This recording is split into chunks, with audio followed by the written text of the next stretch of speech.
రత్న నిజానికి తొలి రోజు నుంచి కూడా కొన్ని అనుమానాలు ఉన్నాయి. మొన్న కూడా మనం చెప్పాం. ఎందుకంటే అమెరికా మాజీ సిఐఏ ప్రతినిధి ఒకరు చెప్పారు, భారతదేశంలో భారత భూభాగం పైన అల్ ఖైదా ఒక దాడికి ప్లాన్ చేసిందని ఒక ట్వీట్ చేశారు. సో దాని చుట్టూ కొన్ని అనుమానాలు వ్యక్తమవుతున్నాయి. కాబట్టి ఇప్పుడు శివసేన నేత బహుశా ఈ వ్యాఖ్యలు చేసి ఉండొచ్చు. సో దీని వెనక ఏదైనా కుట్రకోణ ఉందా అనేది. కానీ ఇంతవరకు అవన్నీ అనుమానాలే, అవేమీ బయటికి రాలేదు. సిఐఏ ప్రతినిధిగా ఉన్న ఆమె ఆ స్థాయిలో చేస్తారు. భారత భూభాగం పైన ఒక పెద్ద దాడి జరగబోతోంది, దానికి సౌత్లో ప్లాన్ చేశారు అనే ట్వీట్ ఆమె చేశారు. కాబట్టి ఆ ట్వీట్ 9వ తారీఖున చేశారు. ఈ నెల 9వ తారీఖున 12వ తారీఖున ఈ ప్రమాదం జరిగింది. అందుకే కొన్ని అనుమానాలు వ్యక్తం చేస్తున్నారు. ఇప్పుడు వాళ్ళు ఏదైనా హ్యాక్ చేసి, మన సాఫ్ట్వేర్ సిస్టమ్ని హ్యాక్ చేసి ఇలాంటి దాడికి ఏదైనా పాల్పడ్డారని, సో అది ఇన్వెస్టిగేషన్లో తేలే అవకాశం ఉంది. దాని చుట్టూ అనుమానాలు వ్యక్తమవుతున్నాయి, పహల్గామ్ దాడి తర్వాత ఇవన్నీ కూడా.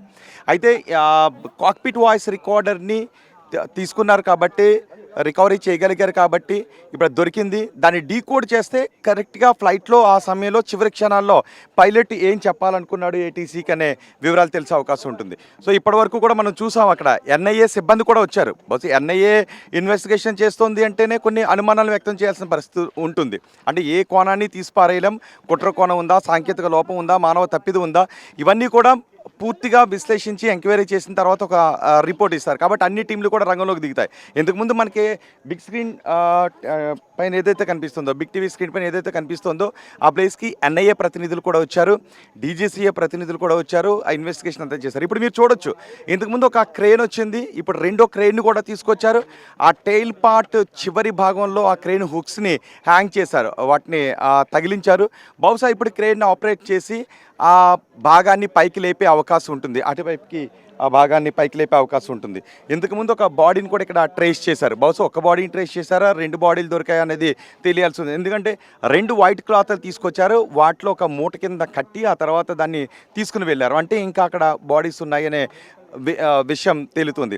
ఈ కొద్దిసేపటి క్రితం వరకు ఇక్కడే ఉన్నారు నిజానికి గీతాబెన్ అని, ఆమె ఈ బిల్డింగ్ ఓనర్. ఆమెకి తెలుగు కూడా వస్తుంది, సరిగ్గా సమయంలో ఏం జరిగిందని.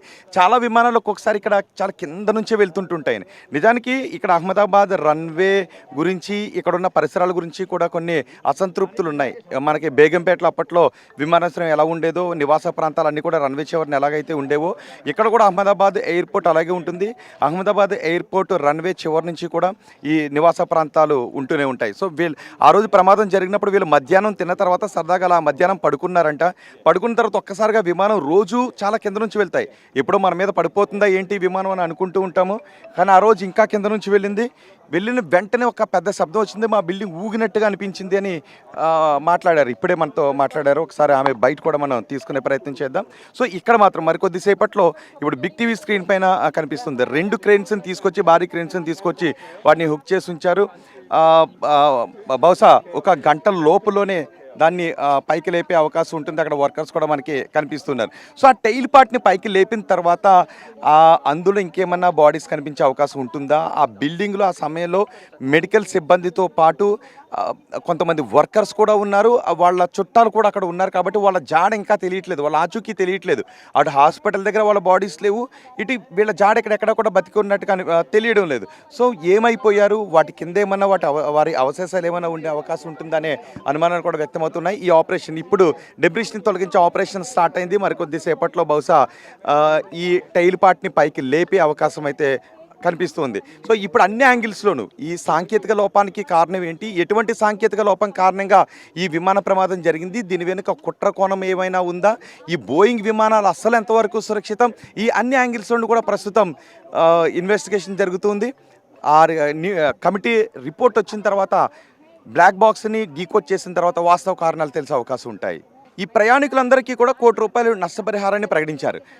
ఇప్పుడు వైద్య సిబ్బంది, ఈ ఎయిర్ ఇండియా విమానం క్రాష్ కావటం కారణంగా మరణించినటువంటి ఇతరులు, వాళ్ళకి ప్రకటించే నష్టపరిహారం ఏంటి? దానికి ఎయిర్ ఇండియా నష్టపరిహారాన్ని ప్రకటిస్తుందా, ప్రభుత్వం మాత్రమే నష్టపరిహారాన్ని ప్రకటిస్తుందా, ఏంటి అనేది ఇప్పుడు సందిగ్ధంలో ఉంది. అందుకే ఇప్పుడు డాక్టర్స్ అసోసియేషన్ అంటూ ఉంది, ఈ డాక్టర్స్ కూడా ఎవరైతే ఈ ఏ ఫ్లైట్ క్రాష్ కారణంగా చనిపోయారో వాళ్ళకు కూడా ప్రయాణికులకు ప్రకటించిన విధంగానే ఎక్స్గ్రేషన్ ప్రకటించండి, అంతకంటే ఎక్కువే ప్రకటించాల్సిన అవసరం ఉంది.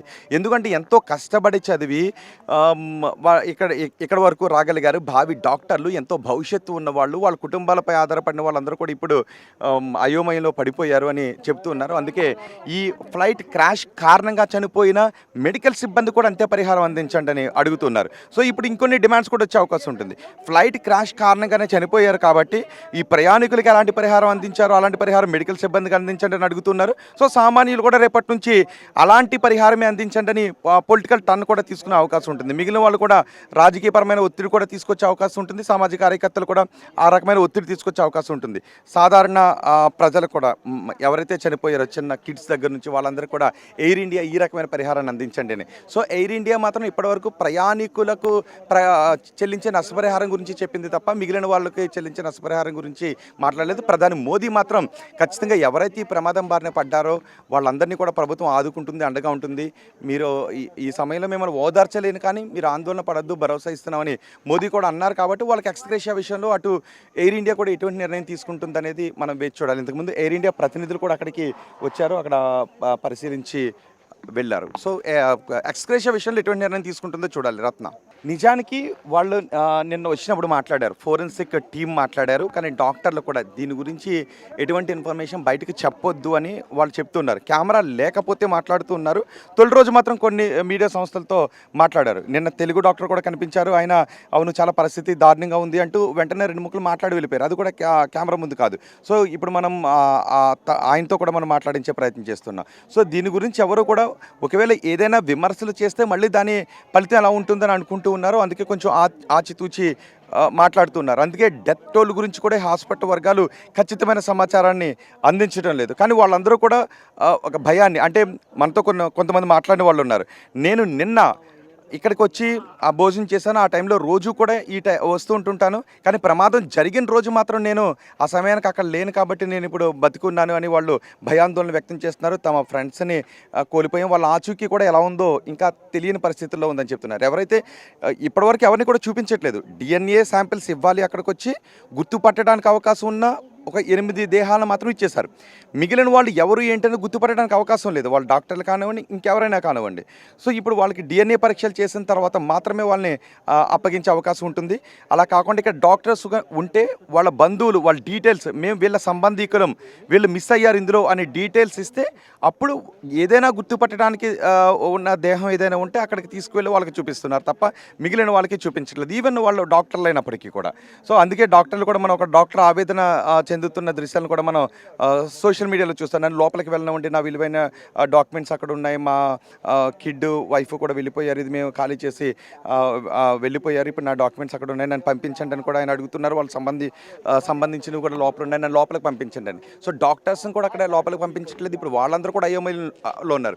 ఇంకొక డాక్టర్ కూడా చెప్పారు, ఆ రోజు వాళ్ళు భోజనాన్ని కూర్చున్నప్పుడు ఒకసారిగా శబ్దంతో పడిపోయి చుట్టూ చూస్తే శిథిలమైపోయింది, ఒకసారిగా బ్లాస్ట్ అయిపోయింది, కింద నుంచి పైనుంచి కూడా ఒక కేకలు వినిపిస్తున్నాయి, ఎటు పరిగెట్టాలో ఆయనకి తెలియట్లేదు, ఏం జరిగిందో అసలు ఇది ఏ రకమైన దాడో తెలియదు, కిందకి పరిగెడితే బతుకుతానా ఇక్కడే ఉంటే బతుకుతానా తెలియని అయోమయంలో ఒక 2 నిమిషాల పాటు షాక్లో ఉండిపోయాను అని ఆ డాక్టర్ అంటూ ఉన్నారు. సో ఇలాంటి షాకింగ్ ఎక్స్పీరియన్స్ వాళ్ళకి చాలా ఉంది. ఇప్పుడు వాళ్ళు అవి గుర్తు చేసుకునే భయాందోళన వ్యక్తం చేస్తున్నారు. బహుశా క్రేన్ ఆపరేట్ చేసే అవకాశం ఉంది, దాన్ని తొలగించే అవకాశం ఉంది. ఈ డాక్టర్ల వరకు చూస్తే మాత్రం వాళ్ళందరిలోనూ భావోద్వేగం, రోజు తమతో మాట్లాడే స్నేహితుల్ని కోల్పోయి వాళ్ళని కోల్పోయి, కొంతమంది డాక్టర్లతో వాళ్ళ కుటుంబ సభ్యులను తీసుకొచ్చారు, వాళ్ళ కుటుంబ సభ్యులు కూడా అందులో కోల్పోయిన వాళ్ళు ఉన్నారు. ఎవరిని కదిలించినా కూడా ఇలాంటి హృదయ విదారక మాటలు వినిపిస్తూ ఉన్నాయి.